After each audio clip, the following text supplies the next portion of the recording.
Kementerian Komunikasi dan Informatika secara resmi merilis Surat Edaran atau SE nomor 9 tahun 2023 tentang etika kecerdasan artifisial.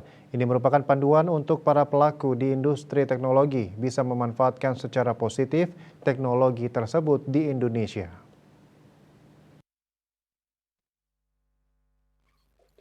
Menteri Komunikasi dan Informatika Kemenkominfo Budi Aristiadi dikutip dari kantor berita Antara mengungkapkan kehadiran SE itu berkaca dari perkembangan pesat penggunaan AI dalam industri. Budi kemudian menyebutkan dari sisi potensi nilai ekonomi secara global AI diproyeksikan menghasilkan sebesar 142,3 miliar dolar Amerika Serikat di 2023. Khusus kawasan ASEAN, Budi menyebutkan AI pada 2030 diperkirakan berkontribusi pada PDB regional hingga 1 triliun dolar Amerika Serikat dengan 366 miliar dolar Amerika Serikat berasal dari Indonesia.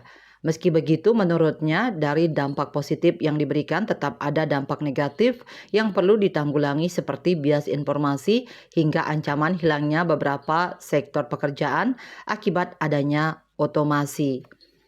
Maka dari itu, sebagai langkah awal, SE tentang etika kecerdasan artifisial akhirnya dirilis oleh Kementerian Kominfo secara resmi pada 19 Desember 2023. Budi mengatakan SE yang dirilis telah melewati banyak tahapan diskusi dengan para pelaku industri terkait dan disepakati ada beberapa nilai etika yang perlu dipedomani saat memanfaatkan AI, yaitu inklusivitas, aksesibilitas, keamanan, kemanusiaan, kredibilitas, dan akuntabilitas.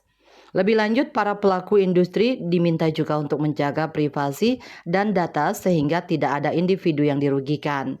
Para pelaku industri diminta untuk bertanggung jawab pada pengembangan dan pemanfaatan AI yang berhubungan dengan kemanusiaan. Misalnya seperti memastikan AI tidak digunakan untuk menentukan kebijakan atau mengambil keputusan yang menyangkut kemanusiaan. Contoh lainnya, pengembang layanan dari industri terkait bisa membagikan hasil pengembangannya agar dapat mencegah dampak negatif dan kerugian dari teknologi yang dihasilkan. Terakhir, pelaku industri diminta untuk memperhatikan manajemen risiko dan manajemen krisis dalam pengembangan AI. KMB Bali Pos melaporkan.